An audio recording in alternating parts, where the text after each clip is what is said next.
Hey guys, it's Ted Bogert. Happy Wednesday. Welcome back to the Ted Show. It's also Cinco de Mayo, so if you celebrate that, happy Cinco de Mayo.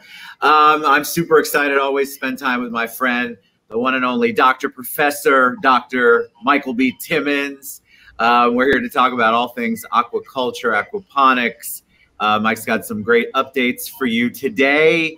You guys have been asking me lots of questions. You love this show because I think people are really hungry for this kind of information and all the sustainability, since that's such a big deal, and it should be. Welcome, Mike. How you doing today?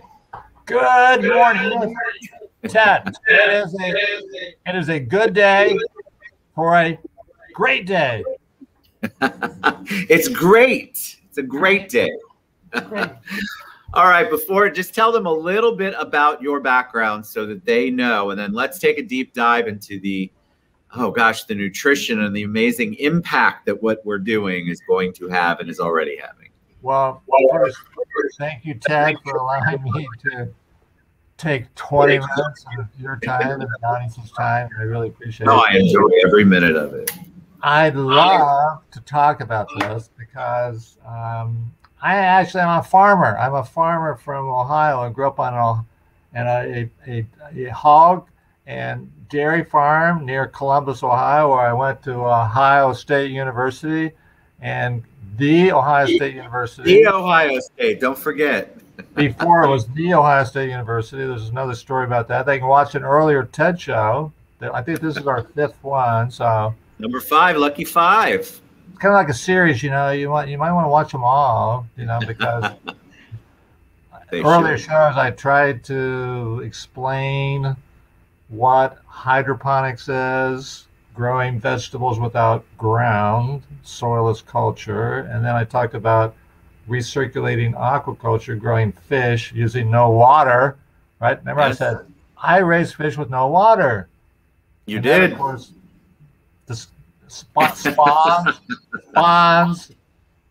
a lot of questions, okay? And then we talked about the Paramore project, and close to all of our hearts. I'm new to Central Florida. I live in Vero Beach. I took early retirement because I'm only 84 years old. I took early retirement from Cornell University, where I was a professor in the biological and environmental engineering department. And what about Cornell? What's the joke you always say? Oh, yeah, what's that? You can always tell a man from Cornell, but you cannot tell him very much. Still one of my favorites. I know. We love you, Cornell, but it's funny. I know. All right, so what are you going to talk about today? And I know you are ready and prepared, which is what I love. So much great stuff. We had tons of questions, Mike. People are really fascinated by this. So we have a lot of people following the wonderful information that you share. Uh-oh, what's that? Lettuce. Lettuce. That's a potato. I'm 2 for 2. I think you're going to get an A today. Ted. You're my. It would be real nice for once to get an A, Mike. Here we go. No, you got an A last week. Oh, I did. Good. Extra credit. There was the extra credit question. It had to be the extra credit. Yeah, it only took 4 extra credits, and I finally got it. Yeah. That's an onion. Right. See? You're doing great. Man, I'm good. Fantastic at this game. You know, we have to raise these. Good morning, Rose. Raise this. We had somebody say good morning. Oh, yes. What's that? So this is some more veggies. And look, we're raising it in water. And we can raise vegetables in water just like we can raise vegetables in the soil. Right? So we do soilless culture. Okay? And then, look at this, Ted. What is this? Oh God! All right, hold on. It's a red snapper, orange roughy, and goldfish. No, tennis ball. Yeah. Yes. Some people might call it a yellow snapper. Okay, Ooh. goldfish, koi, yeah, yeah. So we raise fish in water, okay, and as we know, the fish, this is a real quick review, right? But the fish, you feed them, they produce manures. They also excrete ammonia across their gills. These all become nutrients that we could actually transport over to our plants, and then we can raise them such that the nutrients needed by the plants are supplied by the fish, and it's a really, really nice ecological system.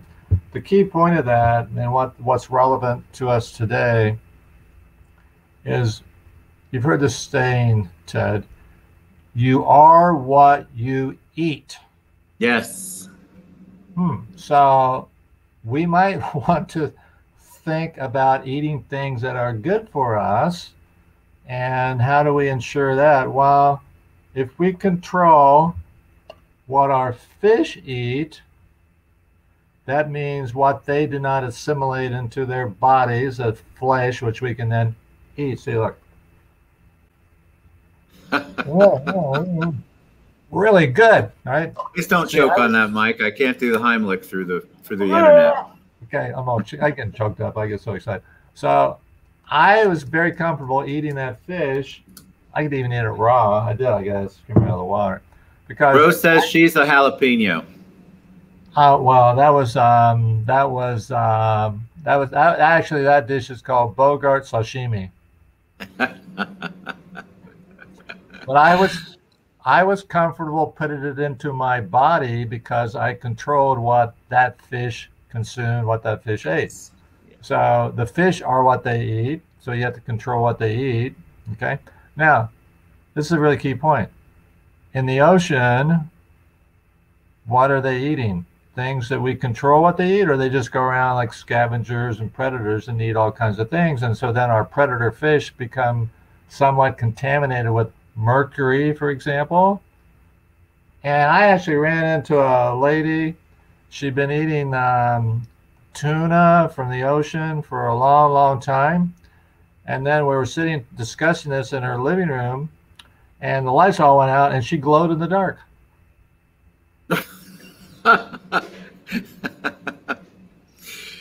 Oh my God. I wasn't sure where that was headed, but it was going to be good. Yeah. So that's the point, though. You are what you eat. So the goal of this project, which is many of the key companies, individuals, particularly in Orlando, I think there's a project called Orlando World Live. Ow. Well, he does bird calls too. I like it. Owls are very wise, right? So that yes, they are. It's addressing the needs, of the old Orlando, right? I think it's called the Paramore District, right? And so, what do they have there? So that's a community that could benefit from increasing the economic vitality of the community. Yes. Wow. Okay. Well, I think I said this before. All great societies, I'm biased here, of course, all great societies are based upon a sound agricultural base. You have to be able to grow your food. Well, how do they grow food in Paramore? It's kind of challenging, right? Right. But not if you use our principles of recirculating aquaculture. Right, I'm going to give you some front and center time, Mike, so you can tell them. Yeah, so how do we do that in Paramore? Well, there's not like thousands of acres there, to support a traditional agricultural production system. So we can do it in using recirculating aquaculture, and we can do it using hydroponic to create the vegetables. You put those two things together and you have aquaponics, and so then that is the most responsible, sustainable way of producing food. And since we control what the fish eat, that means we have nutrients which are, quote, good for you, which then the plants assimilate, and then we can eat the plants.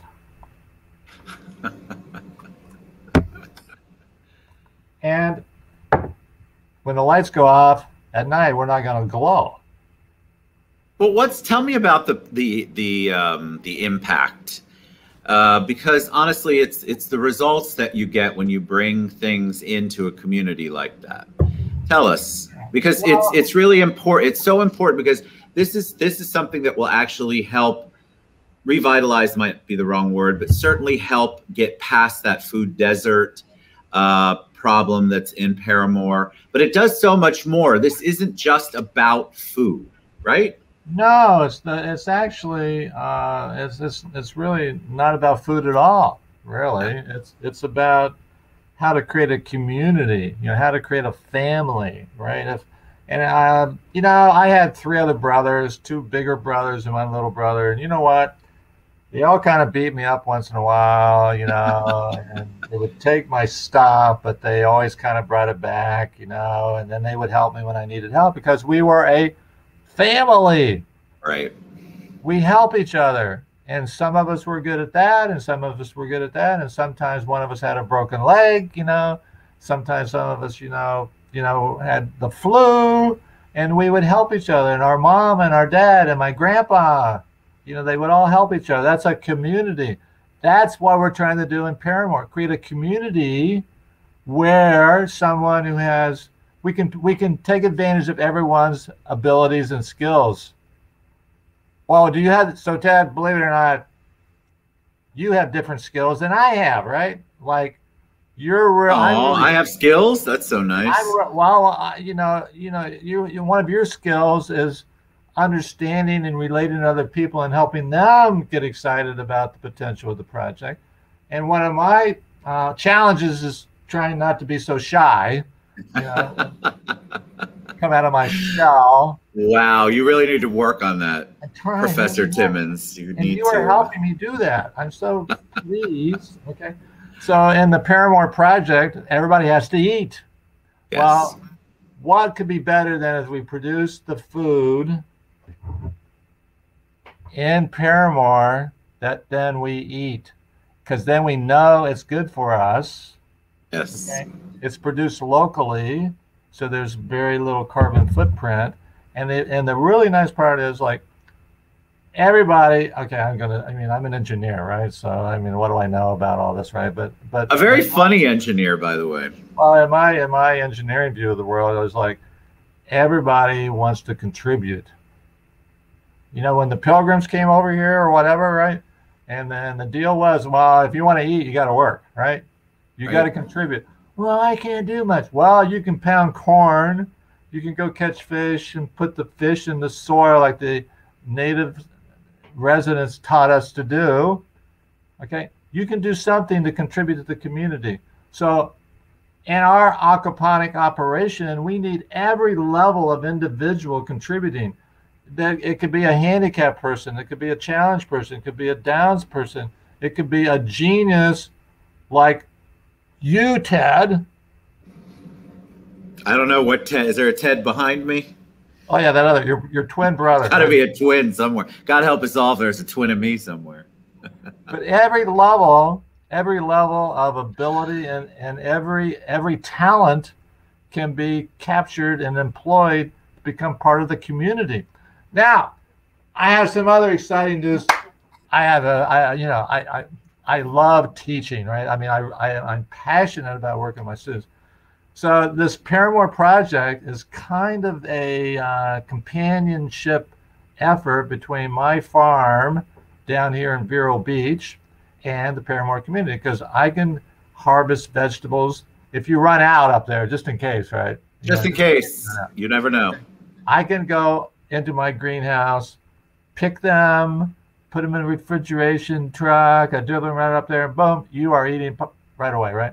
But I love teaching this stuff. So what about like people in the community in Paramore? How do they learn to do this? Well, I can teach them. I love teaching. And so part of what we're going to do is we're going to have a teaching center down here in Vero Beach and a research center. It will be the leading edge of R&D. Paramore will always be out in front. It will be always out in front of the latest technology, the latest everything, because I'm going to have the best scientists in the world down here in Vero Beach doing this stuff in the center. Okay, I think it's called the Bogart Center. Oh, hey, listen. I'm sure Claude would love that. It could be the Bogart Smith Center. We can make it all Smith if you'd like. That is going to be. I just want to be in the background. Because there's another part of our project. I think it's called Real Second Chance, right? Yes. Well, Real Second Chance. How do they gain those skills? Well, they could intern in the Paramore project in Paramore, right? Or they could intern in the Vero Beach project down here where I am, and go back and forth. So getting that hands-on training, that education is, I think, the key for those individuals to become, quote, contributing members of the community. And if you contribute to your family, do you feel good at Thanksgiving? I do. Exactly. Everybody, I think there's an inner drive to want to help your family and contribute. Whether it's grandma or great grandpa or little Mary or little Enrique. I started working in my grandpa's dairy farm when I was 2.5. And my grandpa said, "Hey, Mikey, take that brush and go brush off the shelves." I went, "Great, Grandpa!" Right? He put me to work because I wanted to be part of the family. Sure. And by doing that, you're part of the solution. Exactly. Which is really where we're at, and that's what we want to accomplish. Is we want to come in and assist and help grow and develop. We're not there to eradicate or redo or kick anybody out. We want everybody to be included and be part of the solution, because if you become part of the solution, it really does make changes. You're actually making the changes that you needed for your community. So I love it, Mike. All right. So how do people find out more about what we're doing? Well, we have a website called ProfessorT.fish, where you can get really good stuff that's good for you to eat. Okay. Then we have ecornell.com, where I have online courses that tell you how to do all that stuff. Okay. And then, of course, I love talking to people. You know that, right? I know. And so they could call me. I actually pick up the phone once in a while. Imagine that. Area code 607-227-5638. That's your age and my age. Wow. Well, you're only 38? It's pretty good. Yeah. Damn. You look great. I know, pretty good for 38. Oh, no. All right, guys. If you want to hear more about this, which a lot of you do, go to either all of those sites that we've tagged Mike in. You can also go to tedscommunity.com, which is scrolling across the bottom. Get involved and see what's going on in our community. We're making some really cool advancements, and it's going to make an impact. It doesn't just impact one section of the town, Paramore. It impacts our community as a whole, which then spreads out in a very cool ripple effect. So get involved. Reach out to Mike or me. Dr. Timmons, I'm sorry. I like to inspire some of those young listeners and viewers out there to be engineers, because an engineer only needs 3 things to fix anything. Okay? Oh, this is good. I'm ready. Duct tape? Duct tape. Oh, God. What is that thing called? Pliers. Vice grips. Vice grips. And a nice knife. And so that is a very MacGyver-looking thing you just put up there. So engineers fix things. I'm an engineer. I'm trying to help fix Paramore. And that's what we all want to do, because it fixes, it continues, guys. It's this long-range goal of really doing the things for our city and the people in our city that we should already be doing, but we're kind of take control of that and do it ourselves. All right, Michael Timmons, PhD, the one and only Professor T. We'll see you guys very soon. We'll be talking more about this at least every week or every other week. Mike's always available. Reach out to him. Thanks, Mike, for being on the show. You're awesome. Thank you, Ted. I always get my good laugh and my good information when you're on.